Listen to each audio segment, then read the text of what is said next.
Yeah. So first things first, I want to thank everybody who came here today. I know a lot of you guys are already part of the ministry team, and a lot of you guys already know video stuff.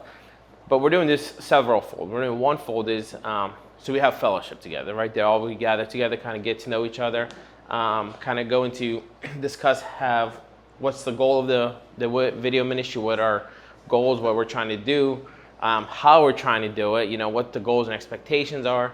The other side is we're trying to make sure we have a formal seminar, right? Just so you guys can, we're going to share the slides with you. You guys can reference them back, whenever we get like a new person that's interested in video, that we don't have to sit them and, run a second kind of crash course for this, right?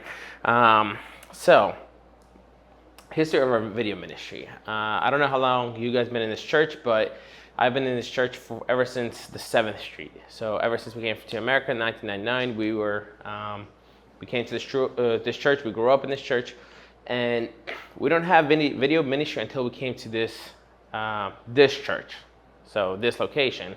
And it started, if I'm correct, in 2011. Right, Lessig started up with just like a small one of those ugly old cameras. You had to do several adapters with encoders just to kick it off. There was a lot of people that doubted. They was like, oh, well, we don't need it. Why do we need it? It's useless. Maybe back in 2011, things were a little bit more complicated and, video ministry was not a thing.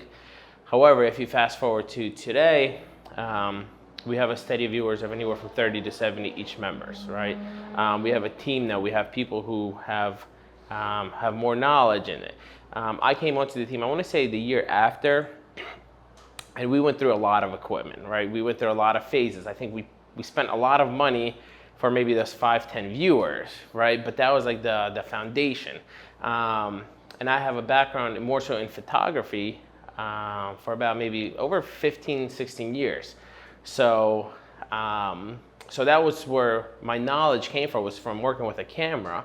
But all videography is just, how would you say, a picture, many pictures that's combined into like a rolling film, in simple terms. So now, here we are, right? We have 4 or 5 cameras. We have a team. We have a budget they already set for us.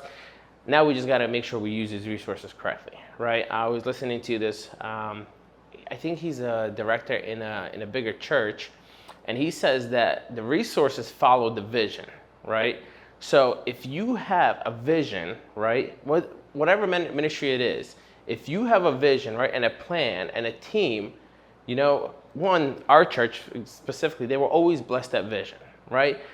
If you don't have a vision, right, if you don't have a plan, right, for any ministry, it's going to be hard to, find funding, right? Who's going to pay for this? Who's going to give you money for that, right? Are we all able to put our money together and spend $15,000, $20,000 on camera?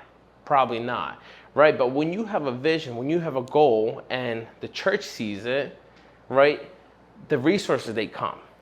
All right, so that's why the kind of goal is that we continue having this goal, we continue having this ministry, so that when, for example, if I move away from ministry, or if Mikey steps away, right, or if Lessig steps away from his ministry, right, that we have men that are replaceable, right?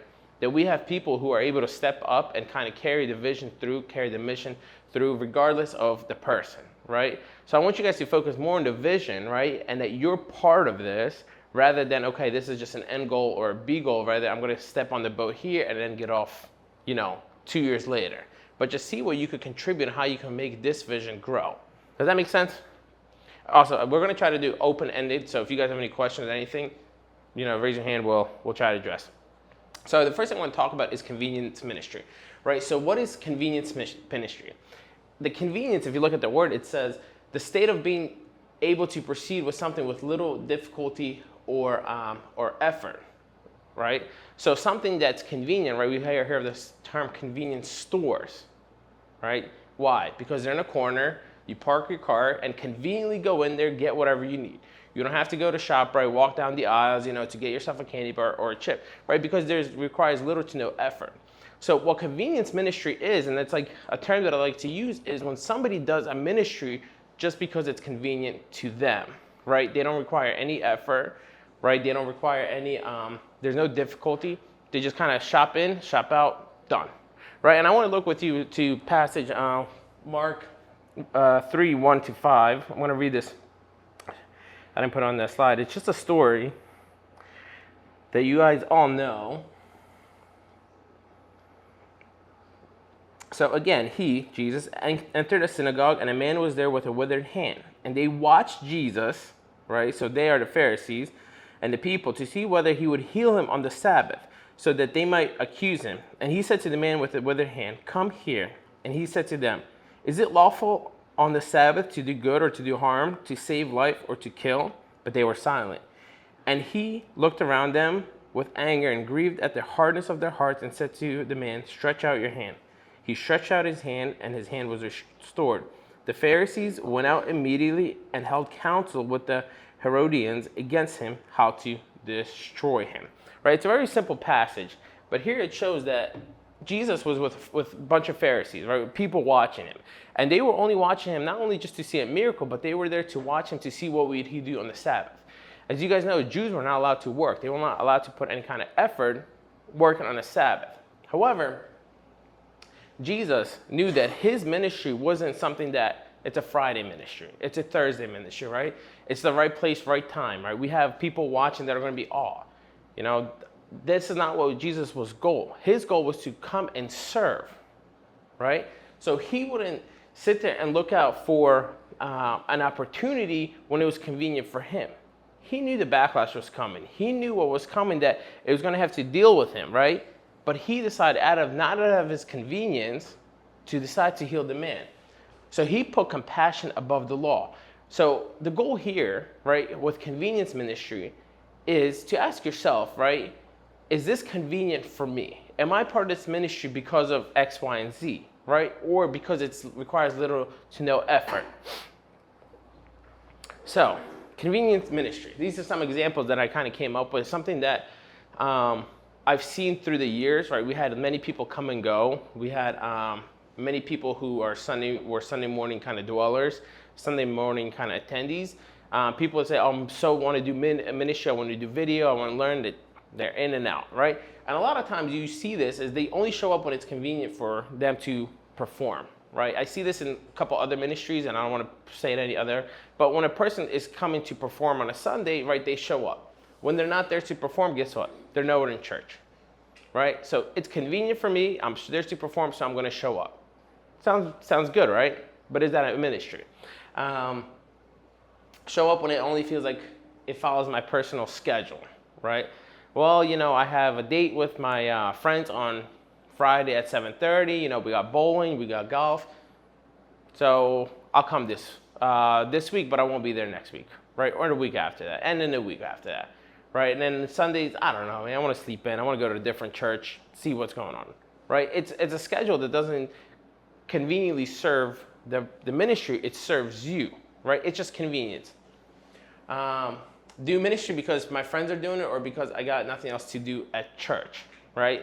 And a lot of times, you know, we want to plug people in, right? So you have like X follows Y. You have, oh, my best friend's doing this, so I'm going to do it, right? So if your best friend's preaching, why aren't you? No, it's not convenient. And okay. Well, in a way, so certain ministries, right, they attract certain people, right? The tech ministry tends to attract people who don't want to preach, right? Who want to be involved with technology, right? But some of the people who are more so just want to do something during church, right? And sometimes tech becomes like a scapegoat because they could do something during church other than church and still be involved, right? It's convenience for them and their hobbies and whatever they want to do. Treat ministry as a personal platform or hobby. Some ideas, like for example, I loved playing with cameras, right? So if I wanted to go into this ministry for my personal hobby, I would ask the church, okay, God, buy me more gear, buy me photography gear, use it as my own personal platform. Take all the equipment home every time and then be like, okay, you know, I'm going to just sit there and it's going to be my thing, right? So some people, I mean, nowadays you can't really do that because all gear is like, if you really want to take this apart and take it home, go right ahead, but good luck putting it back together. But some people, they treat it as it's their own personal ministry. Luckily, in our church, we don't really have that problem because none of us are paid. We're all volunteers, so we don't really struggle with that, right? Nobody gave us a free credit card that we go right around swiping and shopping. However, if there comes a time, right, where one of us, one of you guys, or somebody, anybody becomes like a video director or a tech director and gets paid for it, you have to treat it as a ministry, right, and as a steward of the Lord's money, funds, time, rather than just your personal kind of hobby or platform for whatever you want to do. They feel no obligation to anyone to attend or to perform. Like the same thing, like, they have no responsibility, no accountability. Like, hey, where are you at? Are you coming today? No, I don't know. Why do I gotta tell you? Well, I mean, I guess you don't because I'm not your mother or your father, and I guess you don't because you're a volunteer, but are you coming? There's no accountability, right? Well, I'll show up, maybe I'll be there.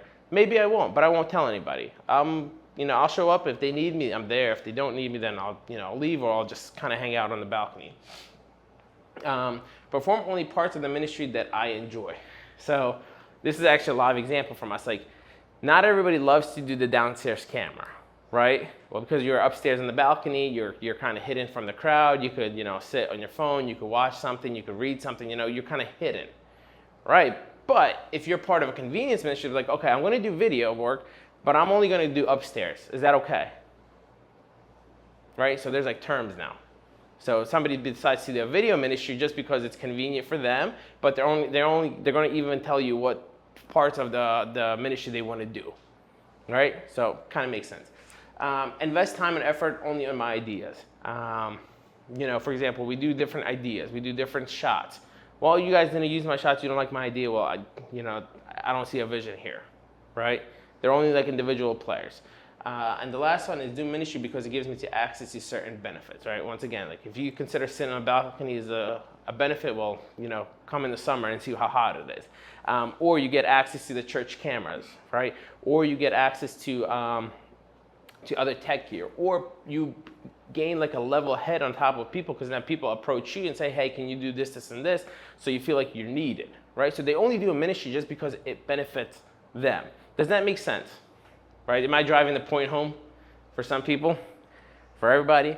So what is ministry? What video ministry is not, right? And this just kind of goes on. It's not a private company, a production or a broadcast company for the church. So we had this issue. Well, I had this issue when I used to do like pictures for baptism. I did pictures for church events. Then people would start coming up like, well, like, can you do pictures for, my graduation here? Well, it's church. The lucky thing for me is I use my own camera gear. So you can't tell me that this is a church event, right? Because 3 or 4 kids are going to the same school and it's a graduation and nobody wants to invest in a professional camera or a professional photographer. So they say, well, it's a church event. They use, So same thing with gear. People see this, right? When you go downstairs, they see who's involved in the ministry. They see the faces to it. They see the equipment. Some of them might even know the pricing of it, right? So you might even get approaches, but like, hey, we're doing like this event with, 2 other families, and we need somebody to take pictures. We're doing a baby reveal, we're doing gender reveal, whatever. You get the hang, right? All of a sudden now the people want access to you, right? Just because, I know I love our Slavic people, but they don't want to cough up the funds, right? So now all of a sudden that the church has its own video team, now we're on a little production team and ministry. So just be aware of that. So we are not for profit, right? There are events that we will do. I think even like, for example, like as team grows, some of the vision is that we record like baptisms. We record certain church events, right? Where people get access to it, right? But we're not personalized workers for any of the church people, right? Once again, personal hobby or platform during Sunday hours, hangout spot on the balcony, set and forget ministry, and then cheap ministry where people neglect equipment that they didn't pay for. This is a big one, right? Maybe some of you guys know the prices of these cameras, maybe some of you don't. That setup right there could be, I want to say around $4,000, right? Including the tripod, maybe 4.5. Some people know the price, some people don't.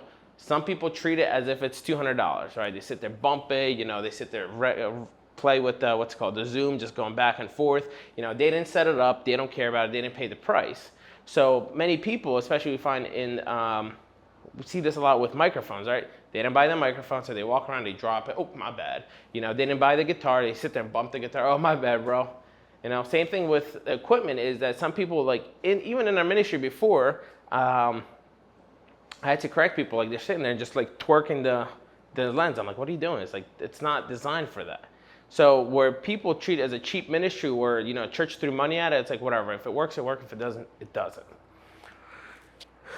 So a couple of scriptures that I just want to tie in before we go forward is, whatever you do in word or deed, do everything in the name of Jesus, giving thanks for God the Father. So whatever you do in word or in deed, remember what you're doing this ministry for, right? You're doing this is as a servant, one, to the people and to the church, right? And then Mikey's going to go into some of the reasons of why we're doing this, right? But remember that any kind of ministry, whether it's video ministry, right? Whether you're involved in a different ministry, think about why you're doing this ministry. At what cost are you doing this ministry? Are you doing this ministry because it's convenient for you? Is it because something you enjoy? Is it because your friends are doing it? Or because you're actually going to sacrifice something, right, to be part of that ministry? You're going to sacrifice something from your life, from maybe your expense, your time, your sleep, your efforts to invest into the church. So whether you eat or drink, do do whatever you do it for the glory of God, right? Everything that we do, right? We get a church service that's successful. We get 70 viewers, right? We get 100 viewers. Now, glory to God, right? We're reaching out to people. We're doing this ministry. It's not something to say, okay, I got this new team here, so now that's why we're doing so well, right? Every ministry that starts and grows, it's all for God's glory, right? And the end goal, it should be His glory, right? Not ours. We didn't deserve anything. We didn't earn anything. We were freely given our salvation. So whatever we freely receive, we have to freely pass on. Whatever you do work heartily as for the Lord and not for men, knowing that from the Lord you will receive the inheritance as your reward. You are serving the Lord Christ. So remember, whatever you do, right, you're doing as is for the Lord, right? When you're coming to church, you're not only coming to church just to set up a camera, right? You're coming to church to serve the Lord. You're sitting here to serve Christ, right? When you're thinking of new ideas, it's like, how can this help and serve the church? How can this serve people? Right? A lot of times when we get in tech ministry, we kind of forget that we're here to serve the people, right? The people don't sit there and serve us, right? The people don't have to sit there and obey us like, oh, look, the camera's here, you got to move, buddy, something like that, right?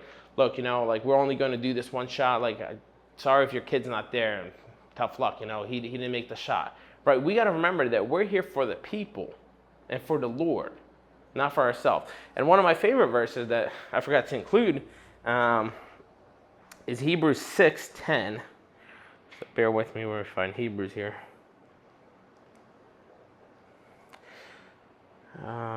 Hebrews 6:10. For God is not unjust as to overlook your work and the love that you have shown for His name in serving the saints as you do still. So remember that everything that you do, right? Whether it's small, whether you're just a cable runner, right? Whether you're just a person who sets up the downstairs camera, whether you're just a person who turns it on, whether you're just a person that listens online and looks it over and says, hey, you guys could have done this better. The Lord does not forget that, right? The ministry that you do for the Lord, He remembers and He rewards, right? And I'm not saying do a ministry just so you get a reward from the Lord, but remember, when you're serving Him and you're serving Him with your heart, He's faithful and just to remember the goodness and the kindness that you have shown, not only to a person, right, but it says to His saints, to the people in the church, right? And he chooses how He rewards, but He's just and faithful to remember that. All right, Mikey. All right, yeah, so thank you again for everyone for coming. So I'm going to be talking about our vision, and it's important for us to have a vision in the first place, because if you fail to plan, you plan to fail.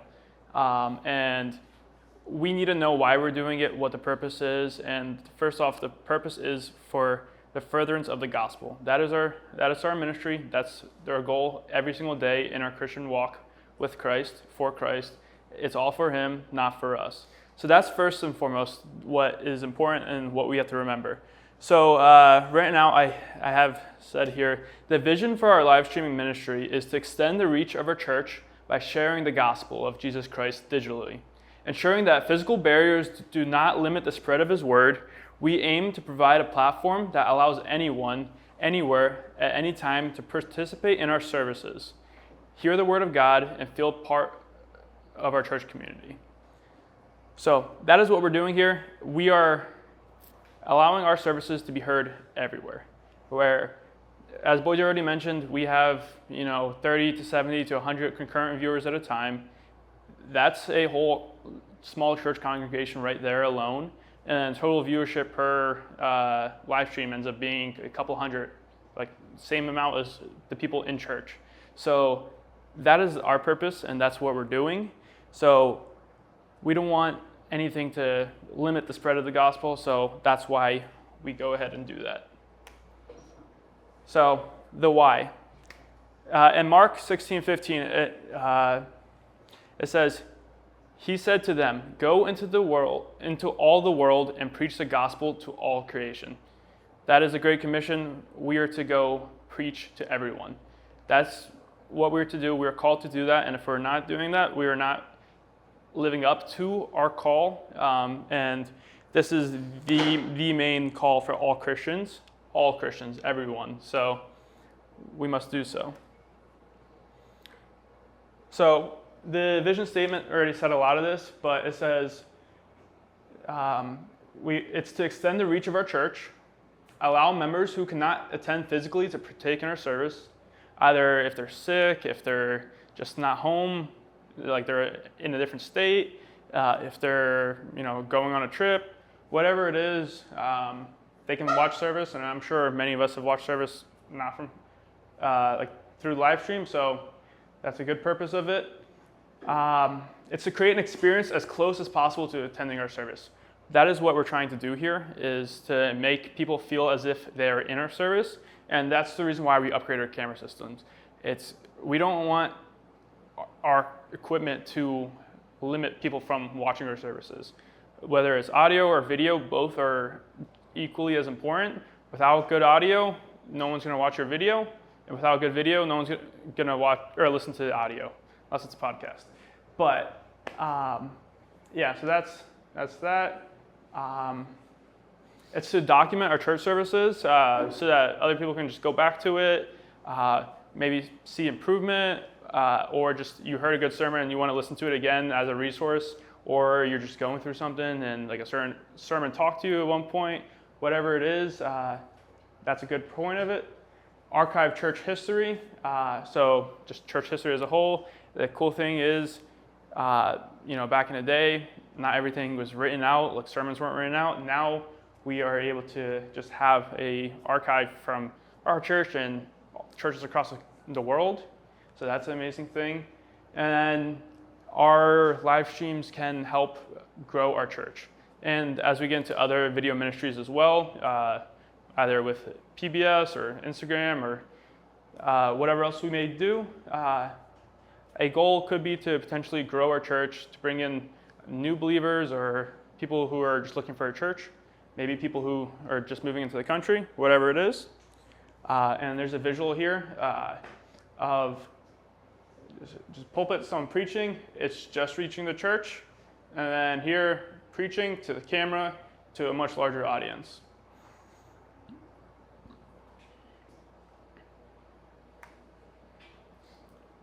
So what is our aim? It's to ensure the quality of our streams are as high as possible with clear audio and video. We want to constantly improve, constantly get better. We want everything we do to be done as if it is for the Lord, because it is for the Lord. It's for our ministry, our service to Him. So we must ensure that we are doing it to the utmost quality. We should be doing it better than, we're to do all things as if we were doing it for the Lord, and especially the service of working in ministry for the Lord directly. We should do that to the highest quality we can. So we are also trying to continually improve and adapt our streaming based on feedback from the congregation, viewers, and each other.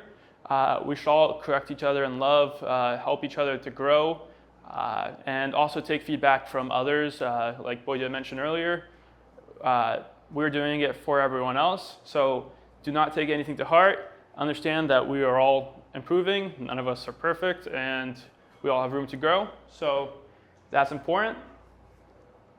We're, again, constantly developing our skills and knowledge to provide a better experience for all who watch.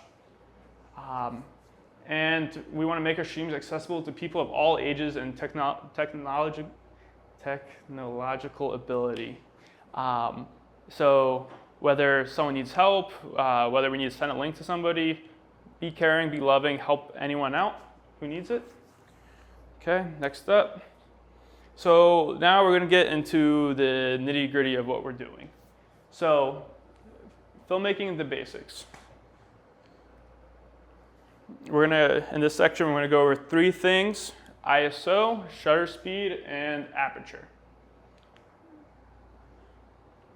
So what is ISO?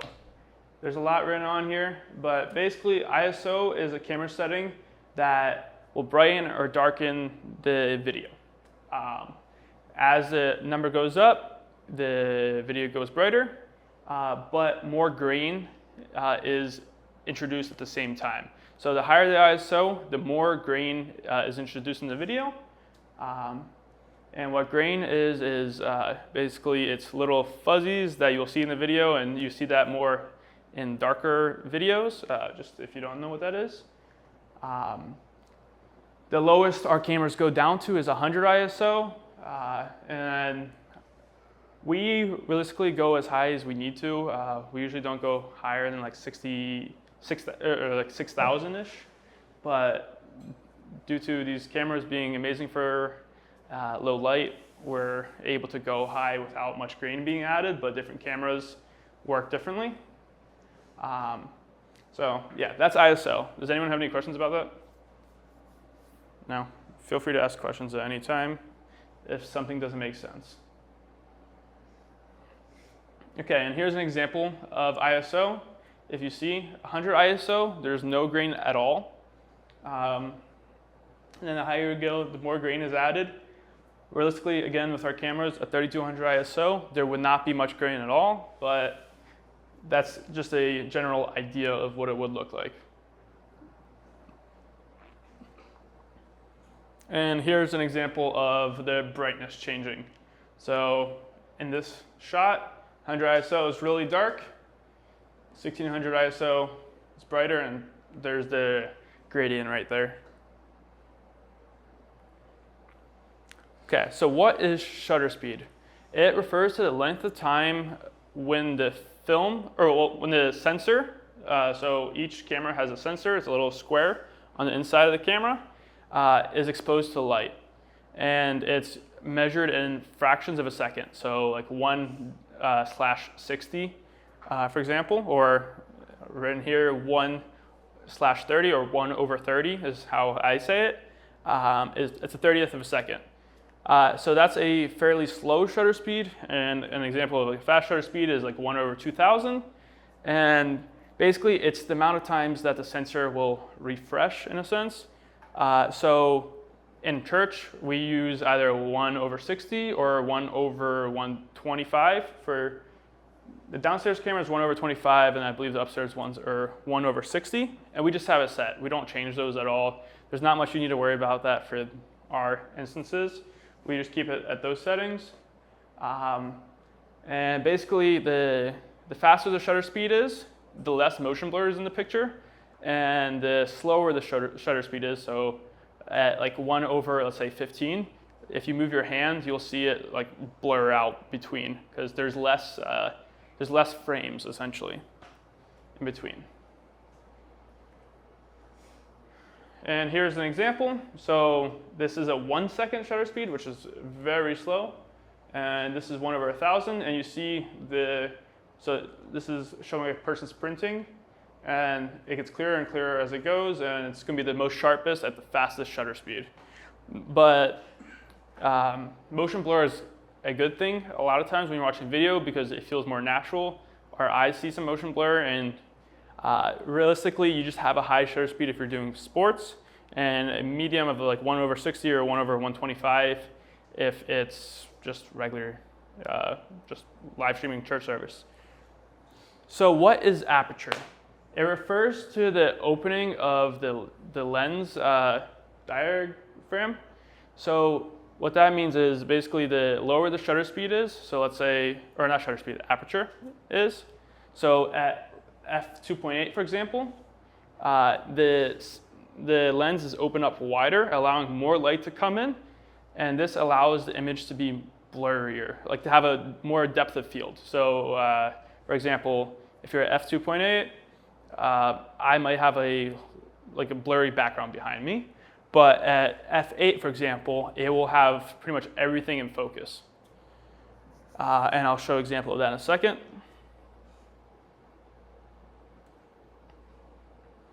So here's an example. So this top image is at f2.8. So there's a guy with a camera. He's focused on this bush, I guess. And then, so f2.8 allows a small area to be in focus. So it's a little bit in front, a little bit behind the object. And the more that's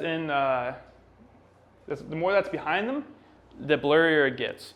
So for example, with this camera right now, if I'm right here, I'm right against the wall, so the wall won't be blurry. But if I stand closer, this might not be a great example, but it might be blurrier behind me right now. And so yeah, there's this little bit, and here's an example of what that looks like. The moose behind him is completely out of focus, but the plants are in focus. And then at f5.6, there's a wider range, which is the depth of field. So the plant is what's in focus, but it also gets the moose in the background. But the trees aren't in that the focus range, so those are out of focus still. Does that make sense? Basically, the lower the aperture is, the blurrier the background will be, and also the more distance behind that's available, the blurrier the background will be as well. And then the higher the aperture, the more it will be in focus. So for for changing brightness of an image, there's the three things that we just discussed: ISO, aperture, and shutter. And so there's this triangle to show kind of what they do. We're not going to go too much into this right now, but you can adjust all three to like a perfect area that you want it, and then it will brighten and some will darken. So if you have a lower ISO, it will be a darker image. But then if you have a lower aperture, it'll end up being brighter. That's also another thing. The lower the aperture is, the brighter the image will be as well. And as you raise the aperture, it gets darker because it lets less light in. But yeah, so basically with our instance, we're going to keep the cameras at the same shutter speed. And then we're going to usually have the aperture at a similar spot. Some of our lenses, if you zoom in, they go up in aperture, so then you have to raise the ISO to equal it out, essentially. All right, yeah, next thing we're gonna get into is the equipment basics. So what we have, what we're using, so you understand the names of each thing and understand the purpose behind them. So the camera we use first is the Sony FX3, or FX30, sorry. Yeah, they're two different cameras. They look exactly the same, but we use the FX30. The sensor is this little screen-looking thing right here.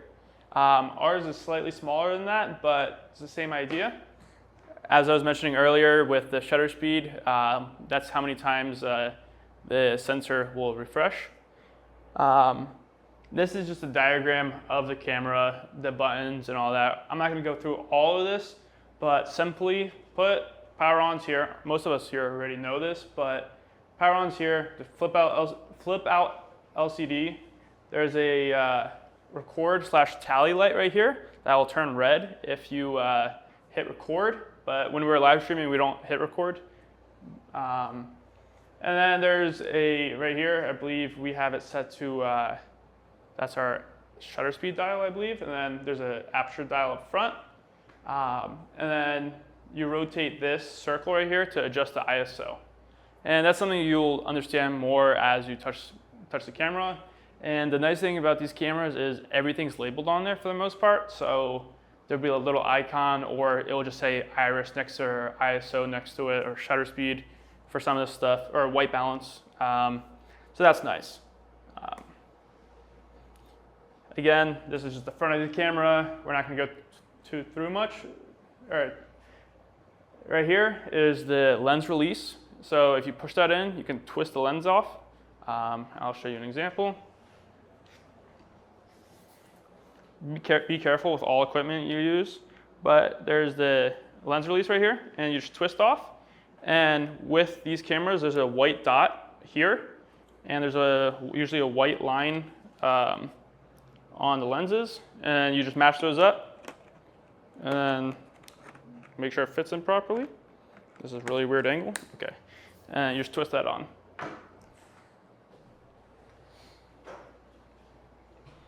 There's also a tally light up front, little red light if you're recording.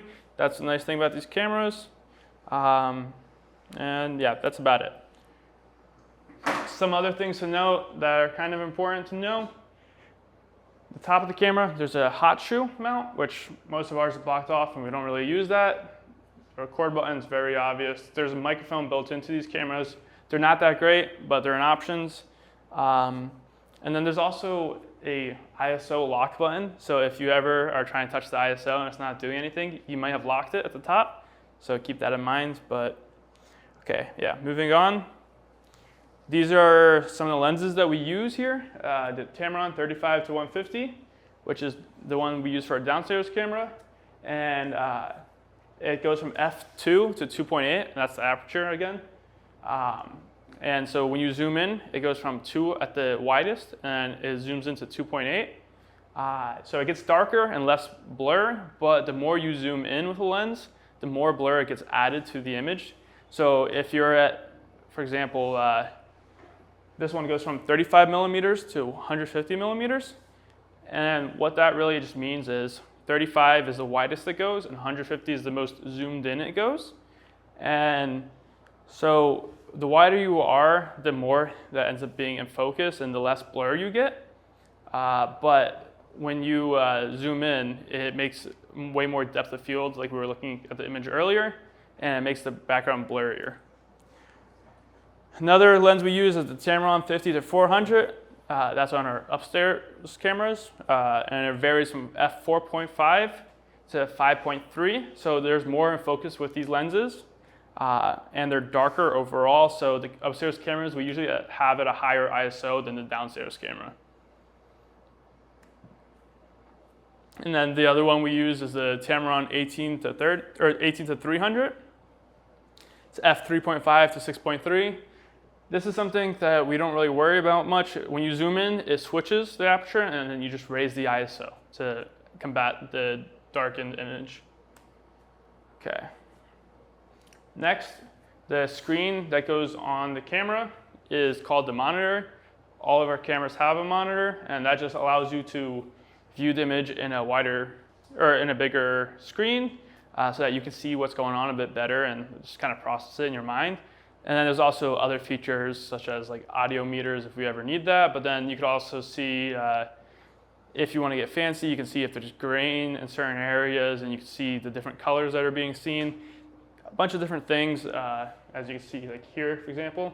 But for the most part, we just use it to see a bigger image so that we understand what's going on, and it's easier to process. And these things are called tripods. That's what the cameras stand on. Very simple. Most people know what they are.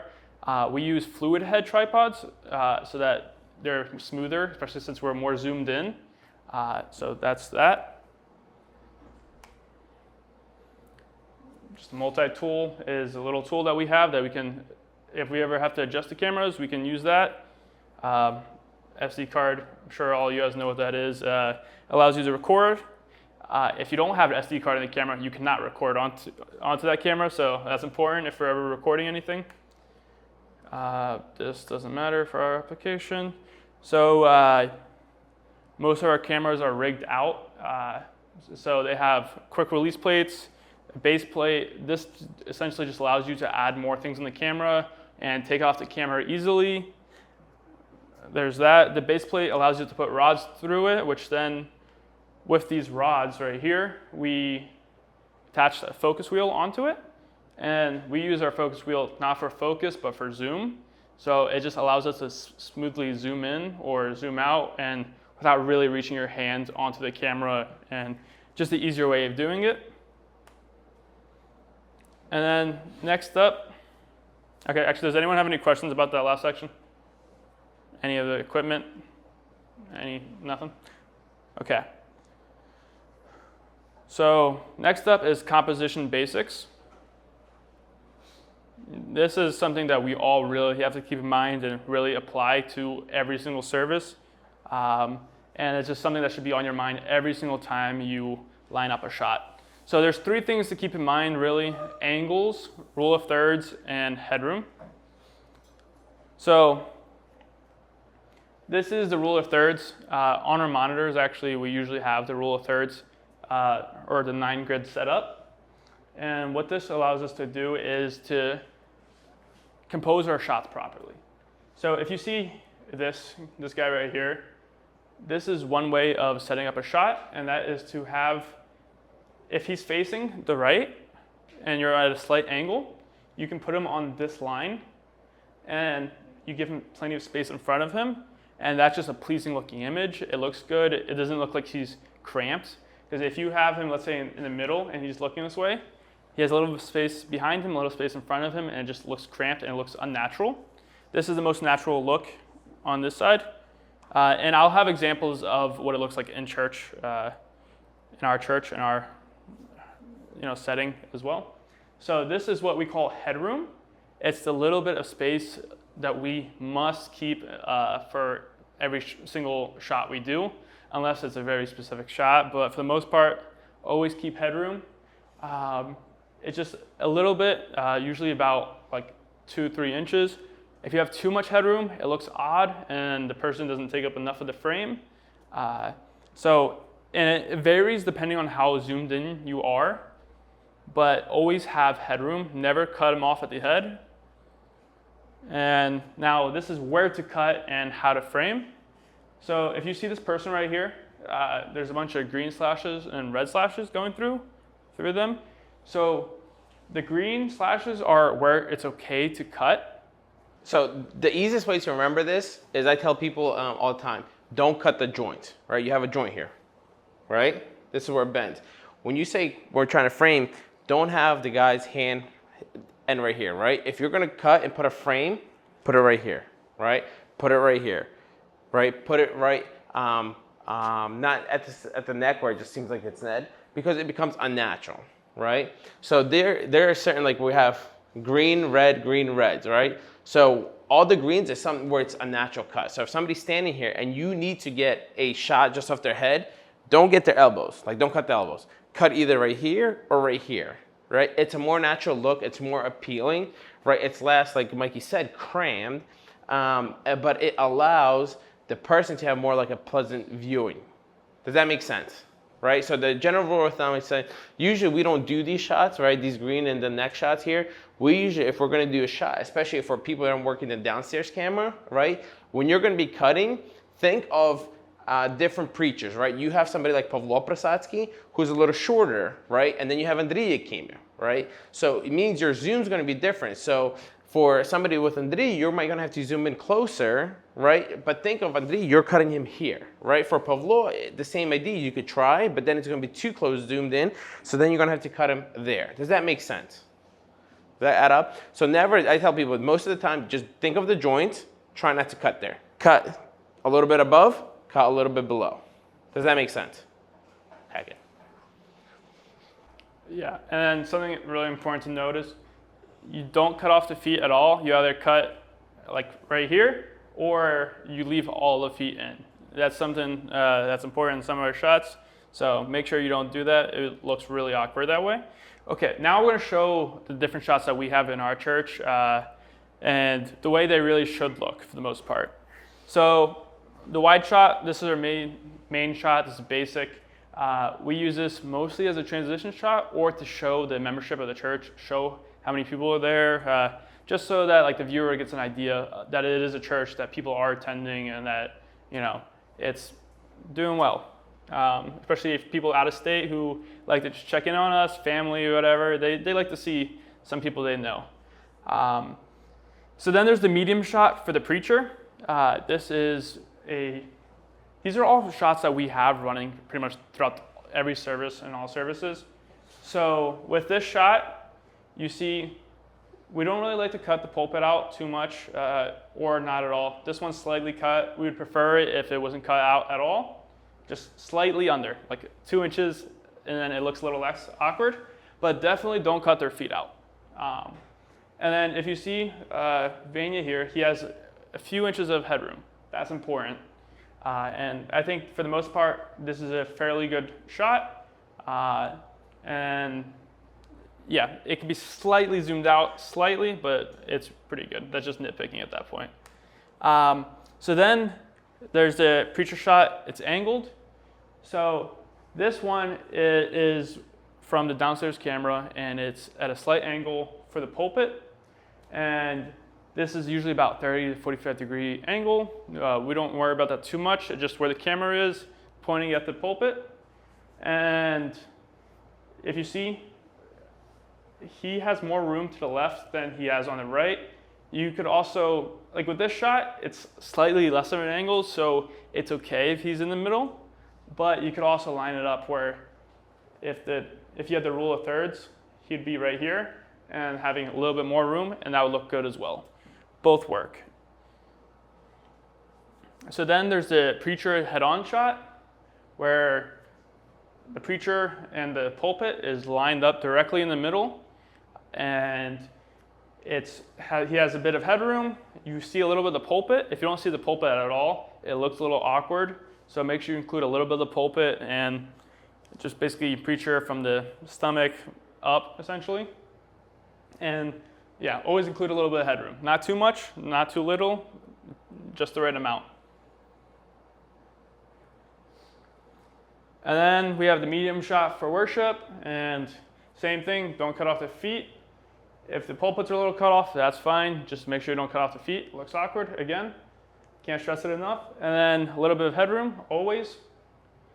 And that's that. And the goal is to show the entire worship team with that shot, so that you see the entirety of their group. Then there's the close-up for worship, where you see maybe one person or two people, and that's just different zooming at that point. And that's just to highlight one person, just to keep things interesting. You flow between a lot of these shots, where the wide shot, the close-up, the medium, and it's up to the director which shots he wants to use. And it could be a head-on shot, or it could be on an angle. Both look good. Then you also have the close-ups for the instruments. If you see, you have basically waist or stomach up, and then it's on an angle. So we have her more to the right, pretty much perfect. And then a little bit of space afterwards, especially if she's playing an instrument. You have to include the whole instrument in there most of the time. And then you could also get some action shots of the guitars, piano, where you're not getting the person in the shot, but you're just getting the instrument, and that's just a little bit closer, more zoomed up, and it's just an interesting shot to get. Adds a little bit of variety. And then wide shot of choir, where you see all the members. It's fairly simple. And then you could get medium shots where you get a group of singers at a time, and this is usually from an upstairs camera. And it's usually like 3, 4, 6 people in a shot. Usually not 6, but usually around 4. And then with the choir shot as well, you can get a close-up, and that's with the downstairs camera. And then with either choir or worship, whatever we're doing, you can also get panning shots. And we do that both from downstairs or upstairs, and that just adds a little bit of variety, a little bit of interest, gets the flow of the song in mind, where when you're watching it, it keeps you a little stimulated and interested the whole time. Thank you, Mikey. Anybody have questions? Was this a lot? Is this new for some people? Did somebody learn something? You know, even some people that have been working with the team for a while. So a lot of times we point out mistakes and things on purpose just so we can learn from that. So now this next session we're going to talk is the live conditions, right?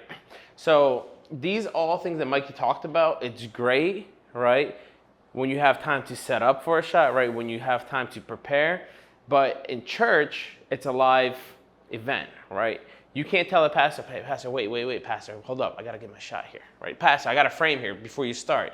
You don't have that opportunity. You don't have that luxury, right? So that's the difference that makes it between like broadcast versus a where you're making a film, right? You can see the directors, they go, okay, take 1, take 2, take 3. We don't have any takes. We have 1 and done, okay? So the best thing for you guys, and this is more for camera operators, we're going to talk about directing in the next session, is the camera operator. So think of this mindset as you are standing behind the camera, right, at the church service. The one thing that, as a director, as somebody I've been directing all these services and being a camera operator on both ends, you have to know the service flow, the songs and the key players. What I mean the service flow as in our church, I love our church, but we don't have too much dynamic things going on, right? When we know that the pastor walks up, guess what? Everybody's gonna stand up, right? After the pastor says a few words, right, guess what's gonna happen? Well, we're gonna go to prayer, right? Guess what's after prayer? Song, right? Like it doesn't take, our church is in a way where we're just so like kind of So as a camera operator, okay, fine, you know it, right? You know what's next, you know what's coming, what's to expect. So just know and have an idea, right? And how do you do this? You attend church services, right? You kind of get a feeling from a church. You watch our church services. Know the songs, right? The reason why I say know the songs is because sometimes, like if you know certain songs, right? Especially if someone downstairs camera, he's giving me a pan, right? But the song's over. Like, okay, guys, like done. We don't need the pan, right? Or the upstairs camera is giving me like a stage shot of the musicians, but I need him a wide shot because the song is on its last 2 verses, right? So this is important for you guys, not only just to sit and point and like, okay, let's see when it's over, but for you to kind of know and be engaged is, okay, if the song is coming to the end, right? What's the next shot? What's my next move? And a key player. So for example, this is a lot when we have kids services, is that Peter, right, sometimes gets up and starts talking, and Peter's active, right? So you got to know if it's a kids service or kids ministry, right? Or if you see somebody on the stage, like during a youth program or something that's going up there and going to say a message or whatever, be ready for him. Just be on mind that there is a key player somewhere there, right? So just be aware of that. And that's something that you get through as attending church services and being kind of attentive, like you being active. Know the equipment, right? So once again, if you don't know the camera, if you don't know the iris, if you don't know the aperture, right? If something's too bright and you don't know, well, you're out of luck, right? So what I usually tell people, like if you're going to compose a shot, and these are for all my camera operators, focus and focus, right? You need to make sure that the focus is on point, right? If you get the exposure and the composition correct, but you're out of focus, that shot's useless to the director, right? It serves no purpose.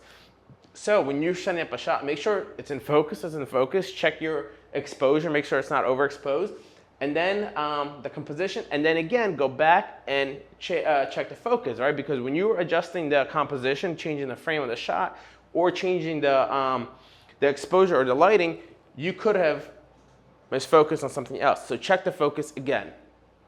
Pay attention to the foreground and the background, right?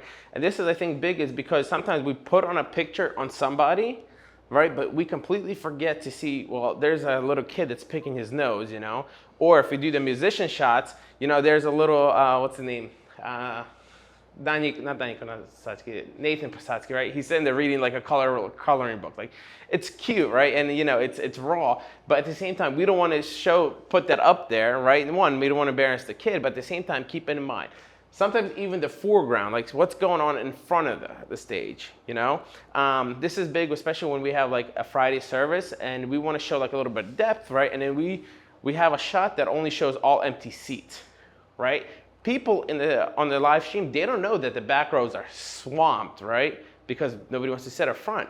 But we compose a shot and we show them, oh, there's 3 empty seats here, 3 empty seats there. So the shot looks like that nobody's in church, right? So just kind of be aware of the foreground and the background when you're making these shots. Know the camera plot. What this means is know the position of each camera, right? As a camera operator, you have to understand that you are 1 out of 4, right? So not all your shots are the best shots, not your equipment is the best equipment, and not your shot will be the best kind of angle for the goal that we're trying to achieve.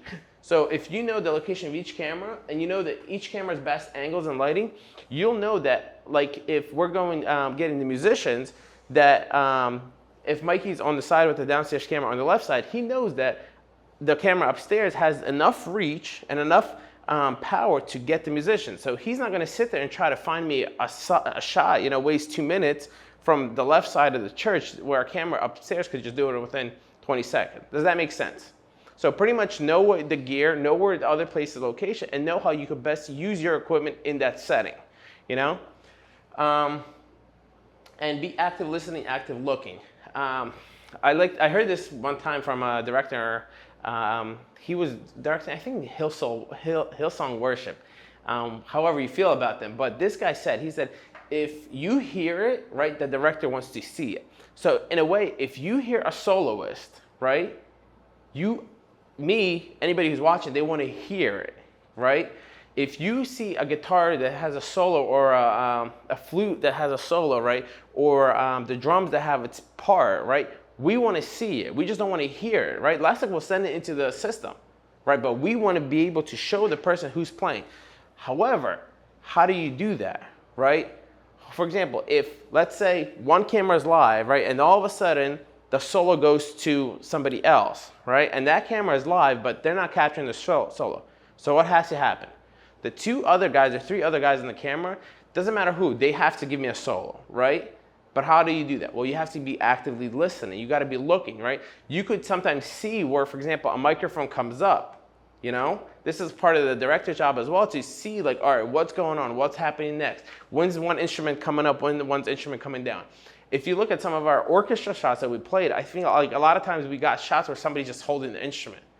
Like, we're kind of doing the person a disservice because we're streaming them holding their saxophone. Like, well, it's nice. It's a nice profile picture. But we want to get an active shot. We want to hear them, and we want to see them. Does that make sense? So if you hear it, we want to see it, or the person wants to see it. So upstairs cameras. You guys actually have the luxury, if you're doing upstairs cameras, you guys actually get to see the director's screen, right? You get to see what the person's pushing online. So when you see Mikey or somebody who I was doing downstairs camera giving me a shot of the left choir, I don't need another shot of the left choir. Does that make sense, right?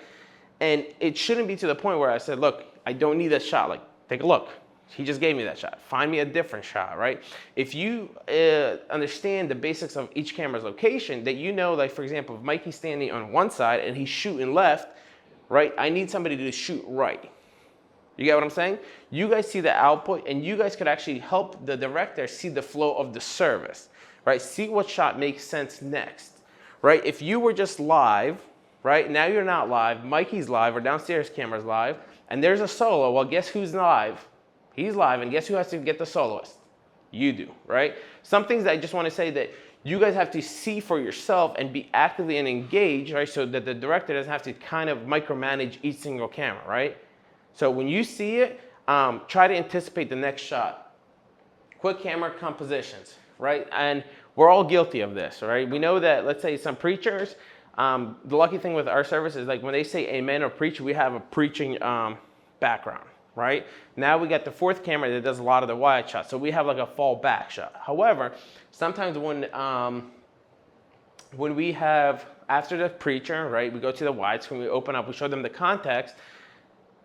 Our camera operators, the prayer's over, right? The people are already walking. They're just getting up and they're just going to the camera and just trying to recomposition, right? At that point, we're already too late, right? We already missed it. The second you see some kind of movement, your hands have to be there and just to guide it, right? Even if you have to make little adjustments, you have to be ready, right? But how do you do that? Well, you have to be engaged in the service. You can't just be sitting there like, okay, let's pray. Okay, oh, they're singing a song. Oh, what song? Okay. Kurochka got the song? Yeah, he got it. Oh, wait. No, wait, I'm not ready. All right, like, and then we're fixing, trying to compose it. And by that time, the song already is rolling and we still don't have a shot, right? So what I'm saying is try to be quick on your compositions, right? You know that after the song, guess who's coming up there? A preacher, right? We don't have any spontaneous after worship prayers. We don't. That's just how a church is. So it's not rocket science. So you have to be ready. Like, if you're not live, you have to anticipate, you know what, the next 2 shots, they're my responsibility, right? Unless you're directed otherwise. Another thing is, don't be afraid to try new shots, positions, pan, right? We grow and learn together, right? Some of the shots that we've tried before, we didn't think we'd like, right? But we tried it, like, oh, that actually looks good, Let's keep it, let's put it in our shot archive, right?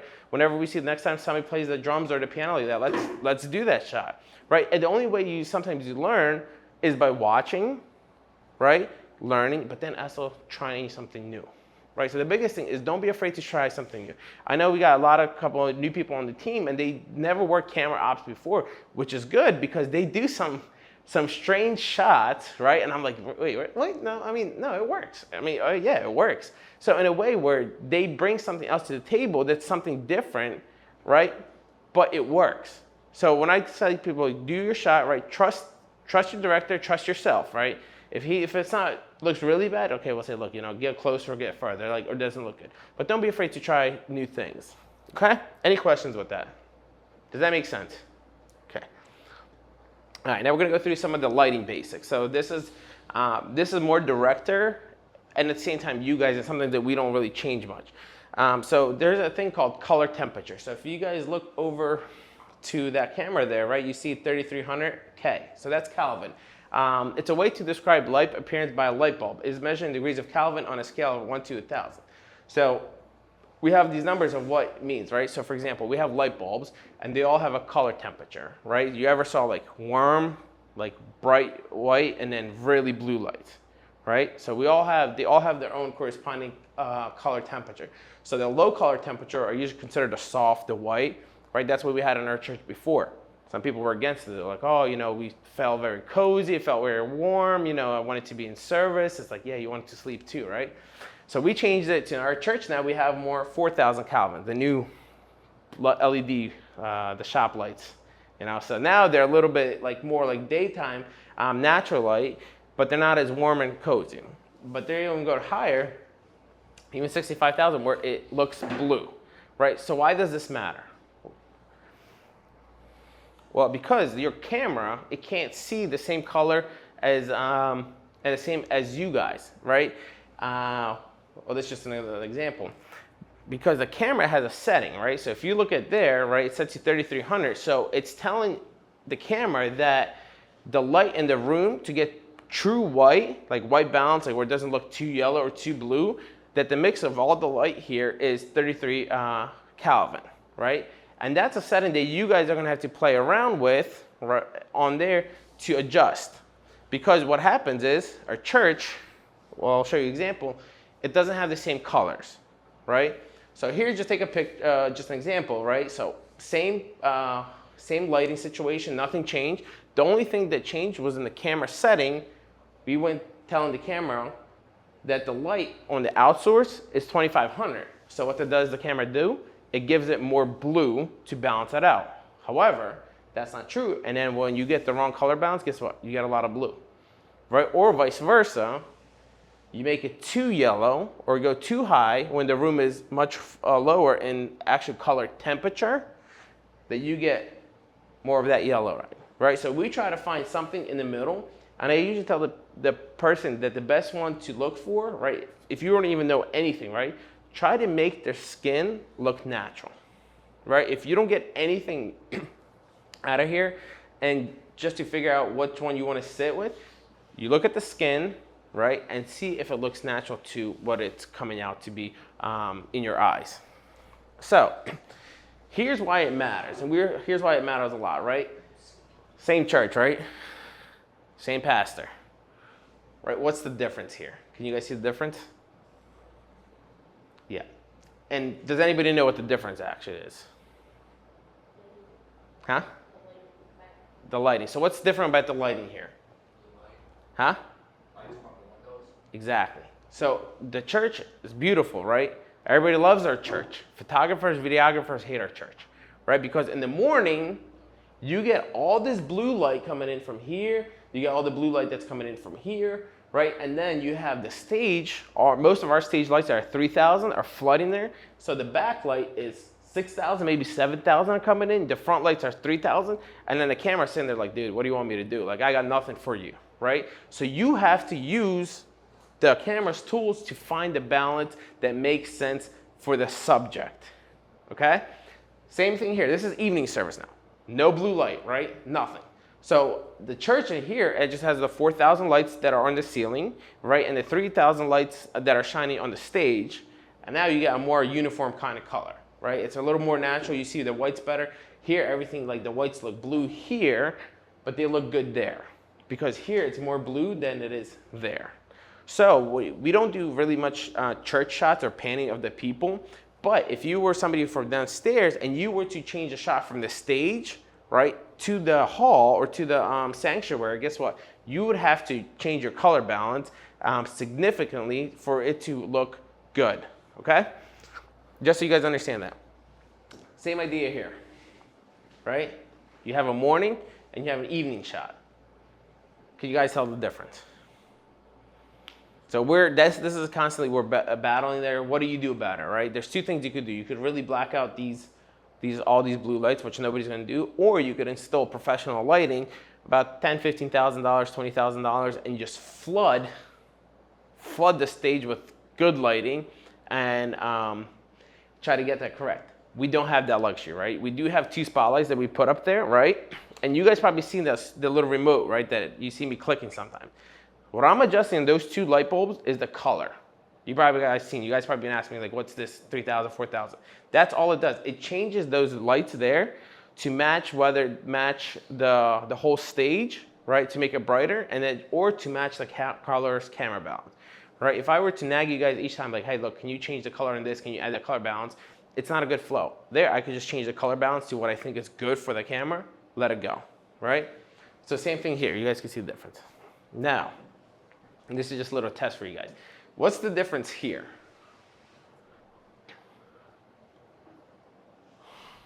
Do you know? You don't know. Do you know? Tell me. Exactly. So these are both evening shots, right? But back here, we had 2 spotlights, right, from the floor illuminating the background, right? You guys can appreciate the difference, right? So you could see how lighting in itself changes the shot, right? This one looks a little bit more engaging. It's more kind of, how would you say, welcoming. Now you see more of the colors. Here, you can't really tell that it's blue, right? The light's not illuminating. It's not blue. There's no contrast. And the second thing, there's no separation of background, right? This picture, it looks good, right? The way our lights are set up, they're actually not bad. But this one here, you see the preacher stands out a little bit more, right? So that's just done by lighting. So if you get anything right, you got to start with the lighting first, right? Your camera could be as good as it wants, but if you have bad lighting, which we did in our church prior to last year or maybe a year and a half ago, right? You have the best video cameras, the best sensors. It's still going to come out very flat and looking kind of like purpley and washed. If you guys ever want to have a good time, go back to our church photos and see how people took pictures of old what's called wedding photography. How some of they had to change it so much that these things look red and purple at one point. So, all right. Any questions? We're on the last leg here. Any concerns? Good. All right. So streaming setup. So we have 3 pretty much big pieces to our streaming component. We have vMix. So vMix is the streaming software that we use. Other churches they use OBS or other softwares. But vMix is actually a very powerful program. Like if I could have, out of everybody here, right, if I could get one person who would fall in love with vMix and learn it inside out, we could do so much more, right? But this program is very technical, very detailed. So, so if somebody's really dying to direct and learn vMix, let me know, right? I want to teach somebody, I want to know, because there's a lot of potential that what we could use with that software. Then we have this Stream Deck that's connected to the vMix. And you guys probably seen it, we have our shortcuts there, right? So this thing, all it does is just has shortcuts that are built in through here, all right? This is not a standalone, this is a standalone product that you have to program to work with that, okay? So if this breaks, you can still use that, right? So don't rely on this. This is one thing, this is a component. Then we have ProPresenter. This thing sends us all the words, right? Sends us the PowerPoint, it sends us the videos, through. Another one I didn't include was the audio, right? Can't have audio without the video. So that we get a direct line from Lessix Mixer that goes into vMix directly, okay? So without getting too technical, right, this is pretty much the nutshell. So now this is, once again, this is directing role. So this is you, right, sitting in front of the computer, right? You have that little ding, that Stream Deck there, right? You have your mouse, your keyboard.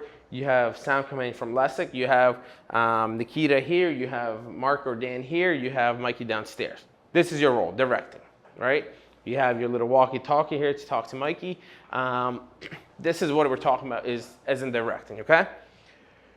What's your job? What's your role, right? Your role is a little different than the camera operator, and your vision for that should be different, right? One is you want to tell the story, right? So you're in the middle, you get to pick whatever shot you want, right? This is a lot of power, right? You're pretty much the author, the story writer of that service. So do you want to open wide, right? Do you want to show context? Do you want to show how many people are at church, right? Or you want to go open up to the preacher right away? You want to go right in there. You say, not a lot of people, I don't want to show much. This is you're telling the story. However, you have to have a vision and a plan for the service, right? This is go back to you got to know our church. One, you got to know our preachers, our pastors. You got to know the congregation that you're working with, right? What kind of service are we having today? Is it a prayer service, right? Is it a Friday service? Okay, it's a Friday service. You probably won't have a lot of people sitting in the front. Okay, fine, I understood that. Now I'm aware of that. Is it a youth service, right? Do we need, is there going to be different musicians? Is there going to be soloists, right? Who's going to be preaching? Is it communion, right? Do we have to change the location of the shot, right? Do we have to kind of set shots up just so we could go downstairs to take the bread and the wine? Is it a baby blessing, right? Who's preaching? What kind of shots work for that, right? Do we want when the pastors are preaching for the kids, where do we want to have everybody lined up? Holidays, right? Easter, Christmas, whatever. You got to know the service and the vision for that service. Does that make sense? Gather info. Like, big thing I try to get from my dad is the preaching schedule, right? Just so we could put up the name, right? Some people do it, some people don't, right? I think when it's consistent, it looks good, right? Guest preacher, this preacher. If I could get the name from them, my father, I put the name and guest preacher, right? And you guys all seen it, right? It looks good when it works. The songs, the order of things, the slideshows, the videos. You want to have kind of all that gathered before service to know how the flows are going to service. Okay, Alex is preaching with a PowerPoint today. Okay, can I use vMix to set up a PowerPoint and then have him in the thumbnail, right? Let's try this out. Okay, somebody's preaching. I have a little bit of time to kind of set this up. Fine. They're going to show a video. We have a guest. He wants to show a video. Okay, does that work? Is it coming through? Right? When is he going to do it? Am I going to be ready to cue it? Stuff like that you have to kind of keep in mind. Your camera operators are doing their thing, but you have all these other things that you have to kind of worry about. Setup and coordination, right? So once again, mic stands, right? If you ever look at when we're trying to get the musicians, it's just a cluster of stands, books, more books, sometimes jackets. Like, that bothers me, right? And I sometimes I texted the musicians and the worship director or whatever, who's in charge of the worship, like, you guys got to clean it up, right? We need to, but we also have to work with other teams, right? We got to also let them know, like, hey, we're going to get some shots in today. Make sure that you guys are on your best behaviors, or make sure that you guys are aware of this. Make sure that the mic stands are not that, right? We have Vita, and who else is helps at the stage? Rusty, right? We got to let them know, hey, Rusty, the video shot, you put the choir microphone right there, it's cutting right through the person. That's something as a director you have to see and foresee and be like, look, this shot's not going to work, and let them know. The lighting and the camera position and relocation. So once again, it goes back to knowing when your camera has to relocate and what shot you have to do, right? I don't like showing a shot when I see Mikey like moving around, right, where it's a wide shot and then just Mikey's going there. Sometimes that happens. Sometimes during prayer, right? Okay, that during prayer we have that screen, move wherever you want, right? Relocate the camera, right? Just so it's not as a distraction. Stream health, this one. You got to make sure the audio works, right? Too many times we've been burnt before where we're recording, whether it's a church service, a wedding, another event where video's fantastic, no sound. It's just dull, it's just dry. We're just sitting there, hoping to hear something, which is okay, right? It's a learning experience, right? But that's your job as a director, right? Trust your camera operators to get the shot. You make sure that the stream's working, that it's streaming, and that the audio's coming in and that you're hearing it. Another thing, stream that name correctly, right? We had Sunday, I think like not 2 weeks ago or 1 week ago, we have Sunday evening service and the thumbnail Sunday morning service. So, yeah, okay, which one am I watching? So, these are the little things, but your job is like before you even think about telling Mikey how to set up the camera or Nikita, make sure that those stuff is kind of straight as you're a director, you're in that role. Does that make sense? Now it comes to the camera director and shot selection. Execute the vision, right? Whatever vision you have for that service, you want to kind of execute with the shots, right? Know when to pick what shot. Make it, I like saying this word, but a lot of times you have to make it make sense, right? If the piano's playing by itself and nobody's singing, let's put the piano up there, right? If the piano is finishing up their song, let's pull away from there, right? If somebody's singing a song, but you could tell that there's a bridge coming, do we have to have it on that person? Do you get what I'm saying? It's not something that I could teach and show, like, okay, in this situation, X equals Y, and this Y equals Z. No. In church environment, right, it's dynamic, right? And you have to, feel it, and you have to kind of engage. And one thing I usually tell people who sit next to me is kind of tunnel vision on the output, right? Don't even look at all the other stuff and see what the people are seeing, right? And then think of like, what do I want to see next, right? What do I hear but that I don't see? What am I showing, but what am I missing, right? Because a lot of times we get into the point like, okay, I see this, but a lot of times we miss like, well, what else am I missing, right? Sometimes we put up a shot and then you see somebody else like, for example, Dominic sometimes runs around from the backstage and goes to the side. Now we have the whole choir, but Dominic's missing because we missed him, right? We're so tunneled onto the screen that we forgot to take a step back and see what's going on in the church. Once again, based on dynamics and challenges of this church service, right? We have a sudden prayer. Sometimes when the youth prays, guess what happens sometimes after? The pastor gets up and what? Speaks a little bit, then prays for the youth, right? So you got to be ready to execute. You got to remember like that you're not only watching a screen, you got to kind of bring the screen lower and kind of see what's going on there, right? Anticipate, right? You see the pastor kind of itching to get up there, okay? You have to have somebody that's ready, like, okay, Nikita, be ready for the pastor on the pulpit, or Mark, be ready for the pastor on the pulpit. Sometimes we have camera problems, right? We had this downstairs camera. Sometimes like the preacher moves out of the shot, right? He goes, like I'm just gonna do for the video's sake, and nobody's watching the live stream, and then the guy's somewhere out, on the other shot, right? But nobody changed the shot because we weren't attentive to the service, or a shot goes out of focus, camera dies, like the battery dies or something goes wrong, right? You have to be ready to change the shot and just kind of make it as smooth as possible. And then the other thing as a director, you have to make sure that the white balance matches the cameras, right? There's a lot of times where before we had two different cameras with two different sensors and the colors were terrible, right? You had one was orange, one was blue, and you're trying to mix it and it comes out like a purplish pink between none of them, and neither of them look good. However, that time we went with all the same cameras, all the same sensors, right? The same even lens brands, just because so that the color science of all these technologies that they match. However, the downstairs camera sees light differently than the upstairs camera, right? There's no much blue light that's beaming directly into the lens, where the upstairs, they don't get that much beam. They're shooting from up top. They don't get a lot of that blue light that's coming in. So you have to, as a director, before you transition shots, right, you have to make sure that the shots at least match in color, that it's not too much of a contrast difference. That's your job, right? If you have to walkie-talkie Mikey downstairs, hey Mikey, you're too green, or too blue, you're too yellow, adjust. You have to do that. That's your job. Time the transition efficiently with the flow of service, right? This is something we struggle with because in our church service, we have a rate of preachers. So when do you show up to preach, or when do you show the scripture? That's a big debate, right? And a lot of it's personalized. One, you have to make sure that the verse that's being displayed is correct. I love our words, guys, but sometimes they might miss a word, or miss a passage, and guess what? They're displaying the wrong verse, right? But us, we're just second nature. We're just not sitting there listening to the church service. The guy's reading one verse. We're just like, it came up on our feed that they put a verse. Okay, I'm just going to put it right back without even checking, right? That's your job as a director. It's not only to sit there and see what's going on. You have to be engaged in listening. Is this the verse correct? Is he reading the right verse? Next thing is he reading the whole text or just referencing, right? So once again, put yourself in a situation where you're watching the verse, right? So if the pastor only says, Mark 3:15, and he reads like a short passage, by the time the verses come onto the screen and then we put it up, the guy's already gone. Like he's already preaching another topic, yet we're still throwing it up there, right?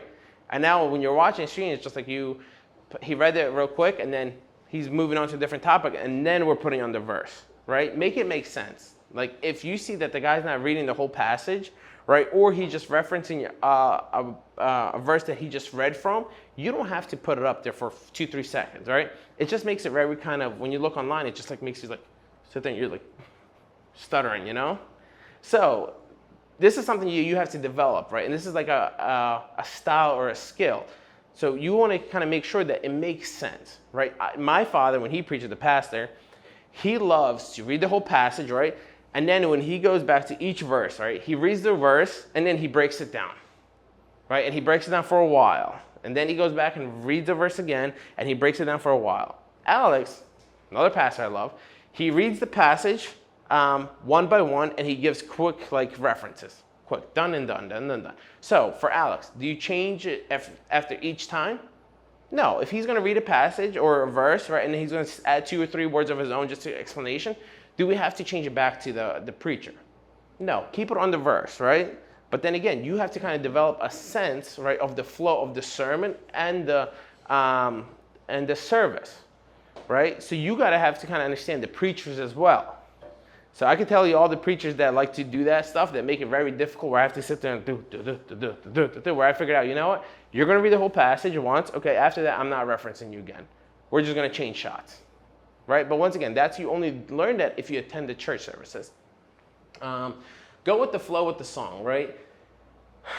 Slow fades during a fast song, right? If a song's like, and you're doing like a slow transition, it just looks painful. It just looks like somebody's pulling your teeth because it doesn't make sense, right? Your body's moving this way, and then you have like a slow transition. Like, no, it's not working, you know? So make sure when you follow the flow of the song, if it's a fast song, maybe do cuts, right? Like cutting. You guys understand the cutting versus fade, right? Do a cut from one shot to another. Boom, boom, boom, boom, boom, boom, boom, boom, boom, boom. Versus it's a slow song, mellow song, then yeah, you could do a fade. Transition during the line or after the line, right? Sometimes we like to, when we see transitioning, like, okay, it's just convenient now, boom, I'll switch it. Okay, now we had that shot. Maybe you think we had it long, I don't remember, let's just change to another shot. Okay, now, oh, he's ready for the pen, now we play. And we don't even think about where is the song located in the lyrics, right? So we're literally changing, they start singing a song, the first line, and then boom, we're changing. Right, that also plays an effect, right? As a director, you want to at least let them sing 1, 2 lines, switch, right? 1, 2, switch, right? Not like, they sang 3 words and the other person finished the 3 words. It might work for a pan, right? But just something for you guys to keep in mind. Is there a right or wrong? No. Is there a good and a better way? Yes. Does that make sense? So be more now cognizant if you're sitting as a director or if you're doing a camera op, to kind of be catch in tune with that, right? Okay, fine, there was a short bridge, now let's switch the shot. Okay, now that there's a new verse, let's switch the shot, right? You can switch after 1 line, right? You can switch after 2 lines, you can switch after 3 lines, just make it consistent with the song, okay? And then cut versus fade, this is a personal preference. Nowadays, most live broadcasters, they do cuts, right? You don't really see a fade unless somebody's fading in for like an open scene or fading out after a closed scene. But once again, we're a church, right? We do things that are right for us, right? You do for a certain style. You want to fade in, you want to do a fast fade, you do a fast fade. I have a button for you for that. You want a slow fade, you got a slow fade. I got a button for you for that. You decide how you want to do it, but you got to make it make sense, right? If you're doing like all these fades during sermons, right? In my opinion, they don't look good, right? So if you're going to do fade, you want to maybe fade into the words, fade out of the words, you can. But if you're just transitioning between a preacher that's up close and then between 2, it looks silly to me. But once again, the way you learn is you look back after you've been directing, go back to that church service, watch it, right? See what looked good and what looked bad. Trust me, in video, it'll stand out to you. Right now that you know certain key points, right, you're like, oh, I never thought about it. Now it's going to yell at you. It's going to scream like, dude, like this was bad. And like you're not even thinking about what the church service or the sermon was about. You're thinking about how bad you screwed up. And the length of each shot on the screen, right? Once again, this is a personal style and a creative style, right? Do you want to have the preacher standing there with a close-up shot all the time? It's up to you, right? Do you want to zoom out, use a wide shot, just show the context? Who's he preaching to, right? Who's in the auditorium? Who's he referencing, right? Who's the translator? We had, I think Dan before, he's like, why don't we get the translator? I don't know, because I don't think he's important enough, right? Like nobody just gets the translator. So when we get translator, we get two, right? But that's a question, that's a valid question. Why don't we get certain shots versus the other one? But we try to make everything, as a director, you try to make sense. And clear communication and cues, trust your team and trust yourself, right? A lot of times when somebody gets put on the hot seat, like a director, you're in charge of the stream, you're in charge of the cameras, but one, you got to trust your team, right? There's times where I don't even have to tell Mikey, or we don't have to use the walkie-talkies, because I just know I trust him to give me a good shot, right? There's times like if I'm, let's say, coaching Nikita, right? I trust Mark sitting on the side that he's going to do the good job. Like I don't need to sit there and baby him, right? Because I trust him. However, if there's a need, I was like, hey, look, Mark, there's a guy that's coming up there. Can you get him? That's it. Clear communication, right? Mikey, you're out of focus. Let him know what's wrong, right? And then nobody gets upset over, the director trying to correct the shots, or, like, this is not a good shot. That person's in your shot. Change the shot, right? That's part of your job, right? And no camera operator is going to get upset at you because you told them, look, that shot's not good. It's not fitting the vision. Fine, you got it. No problem. We'll move on. But other thing is trust yourself, right? If you feel like that shot looks good, that shot looks good, right? And you go back home and you watch it and you'll see if it looks good or not. So that's what I tell everybody. And like a lot of times I go back home and I rewatch some of the services, right? If it's not the whole services, but like during key components, right? When we switch, right? When the song goes in, how does the song flow? Does it make sense when we pull out? Am I sitting there as a viewer when the song's over? Am I asking for like, okay, what's going on in the zal, Or when the church opens up, like who's there, Is the church is full? Like who's he speaking to? Like that, all those kind of questions asked me right now, like, okay, I should have maybe did a wide shot here, right? I should have did a close-up shot here. I should have never got the kids that are playing on the side of the musicians, because they're distracting. So all this stuff, and you go home and kind of review and try to improve, right? Be the most critical player for yourself, right? And then when you see other things, like there's something wrong, like for example, you told somebody to pan, they pan too fast, right? Next time you let them know, like, hey, look, we did a pan, it was a little too fast, can we go slower, right? Or you did the pan, it was very shaky, like try to, steady your shots. Things like that, just so we could be critiqued of each other, and then we could hold each other to a higher standard. And just a reminder, video ministry is not a light switch. You cannot set and forget, right? No matter what it is, it's very dynamic, right? As the church sets changes, as the lighting changes, as the program progresses, so does everything else, right? So that's why your job is to be engaged not only in the church service for your edification, for your growth, for your ministry, right? But to make sure that you're also doing a good job. So if you have to check twice, focus, good, fine. You can't just set and forget it, especially if you're the director. You can't just set something and like, okay, it's going to go by itself, right? You are in charge of that ship.